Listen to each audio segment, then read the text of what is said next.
అందరికీ నమస్కారం. మీ కామాలయలన్న. నిన్న సిద్దిపేటలో తెల్ల రేషన్ కార్డులు పంపిన కార్యక్రమాన్ని నిర్వహించడం జరిగింది. దానికి కార్మిక శాఖ మంత్రి వివేక్ గారు, హరీష్ రావు గారు, కొత్త ప్రభాకర్ రెడ్డి ఎమ్మెల్యే గారు, ఇంకా కలెక్టర్ గారు, వీళ్ళకి సంబంధించిన అధికారులు అనధికారులు అందరూ అక్కడికి రావడం జరిగింది. ఆ సభలో మా గవర్నమెంట్లో మేము ఇది చేసినాం, మా గవర్నమెంట్లో అది చేస్తున్నాం అనేటువంటి పద్ధతిలో మాట్లాడడం జరిగింది.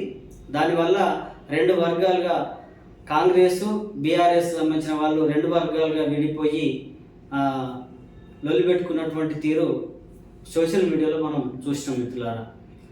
అయితే అక్కడ జరగడానికి కారణం వాళ్ళు చెప్తున్నటువంటి మాటలు ఏమనంటే, కొత్త ప్రభాకర్ రెడ్డి ఫోటో కాల్ ప్రకారం నా ఫోటో లేదు, మా నాయకుల ఫోటో లేదు అనేటువంటి పద్ధతిలో మాట్లాడడం జరిగింది. ఇక్కడ జరుగుతున్నది పేదలకు సంబంధించినటువంటిది, తెల్ల రేషన్ కార్డులకు సంబంధించినటువంటిది కార్యక్రమం. కానీ అక్కడ వాళ్ళు మాట్లాడుతున్నది ఏంటంటే ఫోటో కాల్ లేదనేటువంటి పద్ధతిలో వాళ్ళు మాట్లాడుతున్నటువంటి తీరు ఉన్నది. అంటే ఫోటో కాల్ వీళ్ళకైతే ఫోటో కాల్ కావాలి, పేదరిక నిర్మూలన మాత్రం జరగద్దు. ఇది ఇక్కడ అన్ని రాజకీయ పార్టీలు చేస్తున్నటువంటి తీరు మన ముందు కనిపిస్తుంటుంది మిత్రులారా. అయితే ఈ రాష్ట్రంలో 89,21,907 రేషన్ కార్డులు ప్రస్తుతం కొనసాగిస్తూ ఉన్నారు. ఈ కాంగ్రెస్ గవర్నమెంట్ వచ్చిన తర్వాత జనవరిలో తెల్ల రేషన్ కార్డులు ఇస్తామని చెప్పేసి ప్రకటన చేయడంతో ఆ ప్రకటనలో భాగంగా 18 లక్షల మంది అప్లికేషన్ చేసుకోవడం జరిగింది. కానీ ప్రభుత్వం ఎంతమందికి ఇస్తామని అంటే 10 లక్షల మందికి ఇస్తున్నామని చెప్తున్నారు.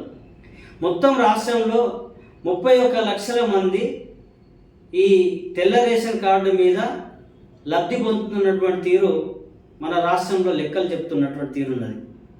మిత్రులారా, అన్ని రాజకీయ పార్టీలు ఎలక్షన్ల ముందు రాజకీయ పార్టీలు చెప్తున్నటువంటి తీరేమంటే, మా పార్టీ అధికారంలోకి వస్తే, మా రాజకీయ పార్టీ అధికారంలోకి వస్తే మేము పేదరిక నిర్మూలన చేస్తామని చెప్తూ ఉంటారు. కానీ పేదరిక నిర్మూలన ఎక్కడ జరుగుతున్నది, ఎక్కడ జరిగింది? అది జాతీయ పార్టీలు అంతే ఉన్నాయి, ప్రాంతీయ పార్టీలు కూడా అంతే ఉన్నది. అంటే ఒక క్రమ పద్ధతిగా ఒక ప్లానింగ్ అనేది లేకుండా ప్రతి రాజకీయ పార్టీ మాట్లాడుతున్నటువంటి తీరున్నది. ప్రతి సంవత్సరం ఇదే మన రేషన్ కార్డుల పంపిణ కార్యక్రమంలో హరీష్ రావు గారు మాట్లాడుతూ, మేము మా ప్రభుత్వం అధికారంలో ఉన్నప్పుడు మేము 6 లక్షల మందికి తెల్ల రేషన్ కార్డులు ఇచ్చినామని చెప్పారు. ఇప్పుడు వివేక్ గారు 10 లక్షలు ఇస్తున్నామని చెప్తున్నారు. అంటే ప్రతి సంవత్సరము, ప్రతి 5 సంవత్సరాలకు ఒకసారి పేదరికం పెరుగుతున్నట్టుగా కనిపిస్తున్నది, కానీ పేదరిక నిర్మూలన కోసం పనిచేస్తున్నట్టుగా ఎక్కడ కూడా కనిపిస్తలేదు. టీఆర్ఎస్ వాళ్ళు ఏమో 6 లక్షలు ఇచ్చినామంటే ఇప్పుడు వీళ్ళు 10 లక్షలు ఇస్తున్నాం అంటున్నారు. రేపు ఇంకొక గవర్నమెంట్ వస్తే 15 లక్షలు 20 లక్షలు వేస్తామని మాట్లాడతారు. అంటే పేదరికం పెరుగుతున్నదా, పేదరికం తగ్గుతున్నదా? ఒక్కసారి ఆలోచించాలి మిత్రులారా. అంటే ఈ లెక్కల ప్రకారంగా ప్రతి సంవత్సరం 1150 కోట్ల రూపాయలు అదనమైనటువంటి భారం పడుతూ ఉన్నది. 1150 కోట్ల రూపాయలు ప్రతి సంవత్సరం ఈ రేషన్ కార్డుకు సంబంధించినటువంటిది ఖర్చులు పెడతా ఉంటే, మరి ఈ ప్రభుత్వాలు ఏమన్నా ఇండస్ట్రీ ఏర్పాటు చేసిరా? ఒక ఎంప్లాయ్మెంట్ ఏమన్నా ఏర్పాటు చేసే విధంగా ఎప్పుడన్నా వీళ్ళ ప్రణాళికలు ఏమైనా ఉన్నాయా? ఎంతమందికి ఉపాధి కల్పించారు? ఎంతమందికి ఎన్ని ఇండస్ట్రీలు తీసుకొచ్చారు? గత ప్రభుత్వం బీఆర్ఎస్ ప్రభుత్వంలో ఎన్ని ఇండస్ట్రీలు వచ్చినాయి? వాళ్ళు చాలా మాటలు చెప్పారు, మేము ఇది చేస్తాం అది చేస్తామని, మొత్తం ఇండస్ట్రీలు తీసుకొస్తున్నామని చెప్పేసి ఐటీ మినిస్టర్ అయితే రోజు చెప్పినటువంటి మాటలు అవే. కానీ ఎక్కడ కూడా ఇవాళ నిరుద్యోగులు ఇంకా రోడ్ల మీద తిరుగుతున్నటువంటి తీరున్నది. ఇంకా జాతీయ స్థాయిలో అయితే BJP party make in India అని అంటున్నది ఎక్కడ కూడా జరిగినట్టుగా కనిపిస్తలేదు. కాంగ్రెస్ ప్రభుత్వం అదే చెప్తున్నది, ఇప్పుడు అధికారంలోకి వచ్చి ఇది అదే చెప్తున్నది. కానీ ఎక్కడ కూడా పేదరిక నిర్మూలన జరుగుతలేదు. పేదరిక నిర్మూలన కోసం జరుగుతలేదు అనడానికి ఇది ఒక్కటే నిదర్శనం. తెల్ల రేషన్ కార్డులు ప్రతి సంవత్సరం పెరుగుతున్నాయనంటే పేదరికం పెరుగుతున్నదా తగ్గుతున్నదా? కాబట్టి తగ్గాలంటే ఒక ప్లాన్ ప్రకారంగా ప్రతి కుటుంబాన్ని ఆర్థిక సంపదను పెంచే విధంగా ఉండాలి. ప్రతి గ్రామంలో ప్రతి కుటుంబంలో ఎంప్లాయ్మెంట్ పెంచాలి, ఇండస్ట్రీ తీసుకురావాలి. ఇండస్ట్రీ తీసుకొచ్చి ఆ ఇండస్ట్రీలోకి సంబంధించినటువంటి కనీస వేతనాలు పెంచే విధంగా ఉండాలి. అభివృద్ధి జరుగుతుంది. కాబట్టి ఉచిత పథకాలు ఇచ్చేసి మేము ఇదే ఇస్తున్నాము, ఇదంతో ఆహా ఓహా అనేటువంటి పద్ధతుల ఈ ప్రభుత్వాలు, అది బీఆర్ఎస్ ప్రభుత్వమైనా కాంగ్రెస్ ప్రభుత్వమైనా అదే చేస్తున్నటువంటి తీరు కనిపిస్తూ ఉంటుంది. కాబట్టి మిత్రులారా, ఈ దేశంలో సంపద ఒకవైపు పోగబడుతున్నది, పేదరికం ఒకవైపు పోగబడుతున్నది.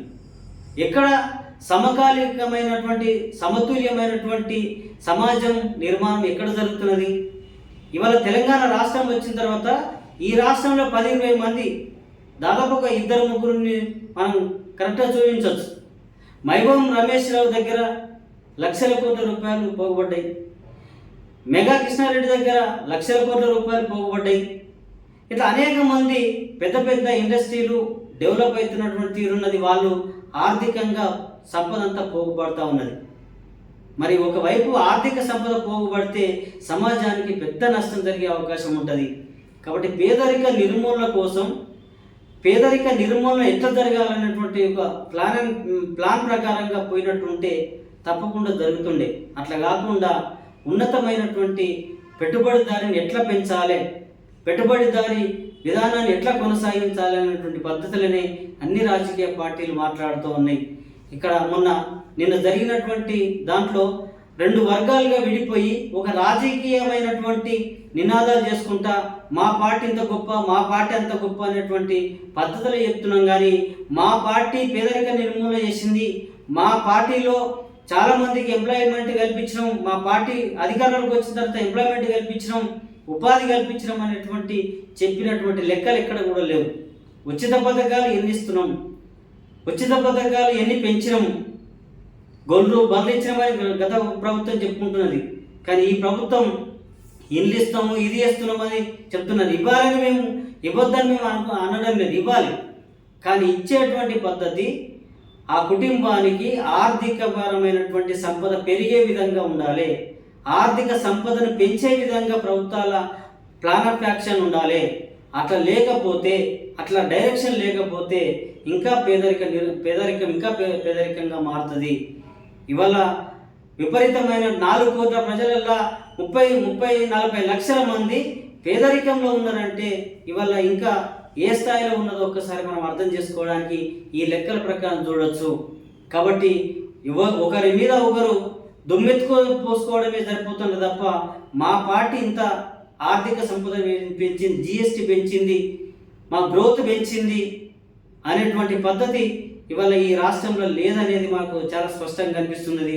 కాబట్టి ఏ రాజకీయ పార్టీ వచ్చినా కానీ సంపన్న వర్గాలను ఇంకా సంపన్నవంతులను చేయడానికి ప్రయత్నం చేస్తుంది, కానీ పేదరిక నిర్మూలన కోసం పనిచేస్తలేదు అనేది మనకు ఈ రేషన్ కార్డుల పంపిణీ కార్యక్రమం చూస్తే మనకు అర్థమవుతుందని తెలియజేస్తూ మీ అందరికీ నమస్కారం. ఈ వీడియోను అందరూ సబ్స్క్రైబ్ చేయండి, షేర్ చేయండి, కామెంట్ చేయండి. చాలామంది డైరెక్ట్గా నాకు వాట్సాప్లో కామెంట్ పెడతా ఉన్నారు, డైరెక్ట్ ఫోన్ చేసి బాగా మాట్లాడుతున్నారని చెప్తున్నారు.